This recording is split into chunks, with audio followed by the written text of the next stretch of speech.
दोस्तों, हिंदू धर्म में जन्म से लेकर मृत्यु तक 16 संस्कार होते हैं और इनमें से सबसे अंतिम संस्कार है दाह संस्कार, जो व्यक्ति के मरने के बाद उसके परिजनों द्वारा किया जाता है। इस संस्कार में कई खास रस्मों का पालन किया जाता है जो मान्यता अनुसार आत्मा को मुक्ति दिलाने के लिए जरूरी होते हैं। ये नियम बड़े ही विचित्र नियम होते हैं जिनकी जानकारी बहुत ही कम लोगों को होती है। गरुड़ पुराण में बताए गए ये नियम केवल मान्यताएं नहीं हैं, बल्कि इनका आधार आध्यात्मिक और वैज्ञानिक दोनों ही है। इस वीडियो में आप जानेंगे कि मृत व्यक्ति को श्मशान ले जाते समय उसकी अर्थी के आगे एक व्यक्ति मटके में क्या लेकर चलता है, जिसका संबंध मृत व्यक्ति की शादी के फेरों से कैसे होता है। इसके बाद आप जानेंगे कि मुखाग्नि देने से पहले पानी से भरे मटके को गिराकर तोड़ा क्यों जाता है तथा शव को जलाते समय उसके सर पर डंडा क्यों मारा जाता है। और अंत में हम बताएंगे कि शव यात्रा में मृत व्यक्ति के ऊपर मखाने और सिक्के क्यों फेंकते हैं और शव यात्रा देखकर क्या करने से आपके पाप कर्म कम हो जाते हैं। दोस्तों, आजकल हमारे आसपास ऐसा देखने को मिलता है कि लोग इन मान्यताओं को अंधविश्वास मानते हैं और वैज्ञानिक तर्क देकर धर्म के किसी भी उल्लेख को नजरअंदाज कर देते हैं। पतली रस्सी में बंधी मटकी और उससे निकलता हुआ धुआं आपने भी हिंदू शव यात्राओं में देखा होगा। इस मटकी को हाथ में पकड़कर मृतक का कोई परिजन शव यात्रा में सबसे आगे चलता है। फिर शमशान घाट पहुंचकर इसी मटकी की अग्नि को घास पर रखकर सुलगाया जाता है और इसी से मृतक का दाह संस्कार किया जाता है, यानी कि घर से लाई गई इसी अग्नि से मृतक का शरीर जलाया जाता है। मृतक के घर से लाई गई अग्नि से ही अंतिम संस्कार करने के पीछे एक खास वजह है।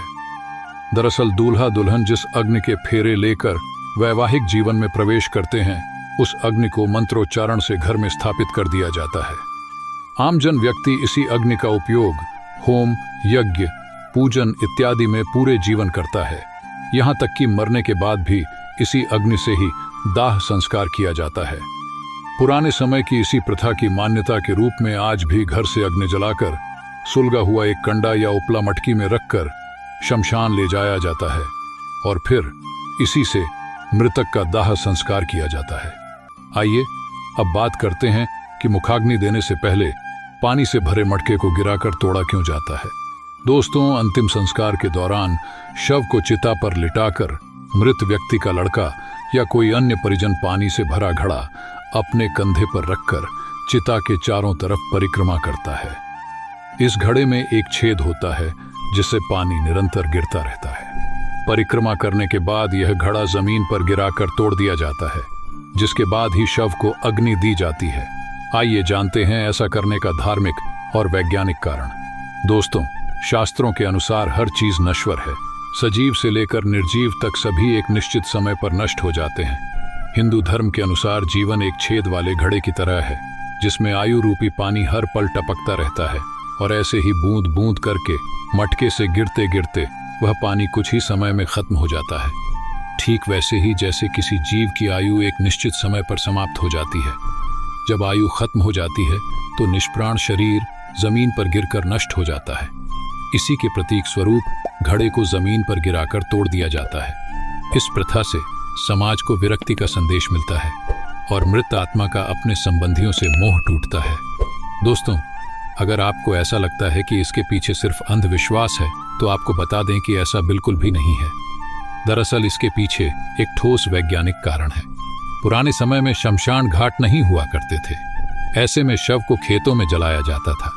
मटके में पानी भरकर शव के चारों ओर घूमने के पीछे वैज्ञानिक कारण यह रहता था, ताकि जब शव को जलाया जाए तो आग केवल उसी क्षेत्र में रहे, आगे न फैले। इसी वजह से परिक्रमा के दौरान पानी गिराकर वहां की जमीन को गीला किया जाता था। दोस्तों, अंतिम संस्कार से जुड़ा एक नियम और भी विचित्र है, जिसके अंतर्गत जब मृत व्यक्ति का शव चिता पर जल रहा होता है तो उसके सर पर जोर से डंडा मारा जाता है। इस क्रिया को कपाल क्रिया कहा जाता है। कपाल क्रिया जितनी विचित्र है उतना ही महत्वपूर्ण भी है।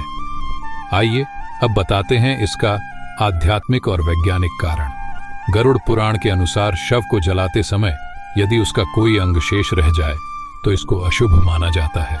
शास्त्रों के अनुसार दाह संस्कार की क्रिया से मृत व्यक्ति का अगला जीवन प्रभावित हो सकता है। इसलिए घी और कपूर के प्रयोग से शव को पूरी तरह जलाया जाता है। कई बार पूरा शरीर जल जाने पर भी सर नहीं चल पाता, इसीलिए डंडे से प्रहार करके उसे फोड़ दिया जाता है जिससे वह पूरी तरह जल जाए। डंडे से प्रहार खोपड़ी के बीचों बीच किया जाता है जहां पर ब्रह्मरंध्र होता है। धार्मिक मान्यताओं के अनुसार जिस व्यक्ति का ब्रह्मरंध्र भेद दिया जाता है तो उसे स्वर्ग मिलता है। कभी कभी यह भी संभव है कि अंतिम संस्कार के समय यदि खोपड़ी पूरी तरह न जले तो तांत्रिक इसे अपने साथ ले जाकर तंत्र क्रियाओं में इसका उपयोग करते हैं। ऐसे में मृत व्यक्ति की आत्मा को बहुत कष्ट पहुंचता है और मृतक के परिवार पर भी संकट आता है। दोस्तों, अब हम जानते हैं कि सर पर डंडा मारने के बारे में विज्ञान क्या कहता है। विज्ञान के अनुसार खोपड़ी की हड्डी इतनी मजबूत होती है कि उसे आग में पूरी तरह जलकर राख होने में बहुत समय लगता है। ऐसे में उसके अधजला रह जाने की काफी संभावना होती है। कभी कभी कोई जंगली जानवर उस बचे हुए हिस्से को अपने साथ ले जाता है। वे इसे कहीं भी फेंक देते हैं जिससे पर्यावरण प्रदूषित होता है। इसी कारण से शव को पूरी तरह जलाने के लिए सर पर डंडा मारकर फोड़ दिया जाता है। आइए अब जानते हैं शव यात्रा में मखाने और सिक्के क्यों फेंके जाते हैं। दोस्तों, मखाना फेंकने का कारण है समाज को शिक्षा देना कि यह अहंकार त्यागने का समय है। मृत व्यक्ति को सामने देखकर समाज ये सीखे। मखाना को सांकेतिक रूप में इस्तेमाल किया जाता है क्योंकि जिस तरह से मखाना बाहर से फूला हुआ होता है और दबाव डालने पर सिकुड़ जाता है, ठीक उसी तरह व्यक्ति जब जिंदा होता है तो कई चीजों के लिए बाहर से घमंडी हो जाता है, लेकिन मरने के बाद वो एक लाश बनकर रह जाता है। इससे यह बताने की कोशिश की जाती है कि जीवन में कभी घमंड न करें। सिक्का फेंककर यह संदेश दिया जाता है कि जो इंसान जिंदगी भर उसके पीछे भागता रहा है वह मरने के बाद अपने आसपास सैकड़ों सिक्के होते हुए भी उसे उठा नहीं सकता। हिंदू शास्त्रों के अनुसार मृत्यु के बाद व्यक्ति की आत्मा परमात्मा में लीन हो जाती है, इसलिए शव यात्रा देखना शुभ माना जाता है। शास्त्रों के अनुसार किसी की अंतिम विदाई देखने से व्यक्ति को पुण्य की प्राप्ति होती है। ऐसा माना जाता है कि शव यात्रा देखना सुखद एवं मंगलमय भविष्य का सूचक है।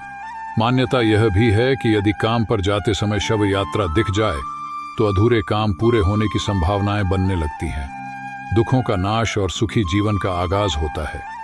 जो आत्मा शरीर से तुरंत निकली होती है वह अपने अर्थी के साथ चल रही होती है और जो उसे प्रणाम करता है उसे आशीर्वाद देती है, जिससे व्यक्ति के पुण्य बढ़ते हैं। शव यात्रा के महत्व को गरुड़ पुराण में इस तरह लिखा गया है कि यदि कोई व्यक्ति किसी मृत व्यक्ति को कंधा देता है तो उस व्यक्ति को एक यज्ञ के बराबर का पुण्य मिलता है। अगर यह वीडियो आपको अच्छी लगी हो तो वीडियो को लाइक करें और अपने साथियों के शेयर करें और ऐसे ही वीडियो को देखने के लिए हमारे चैनल को सब्सक्राइब करें।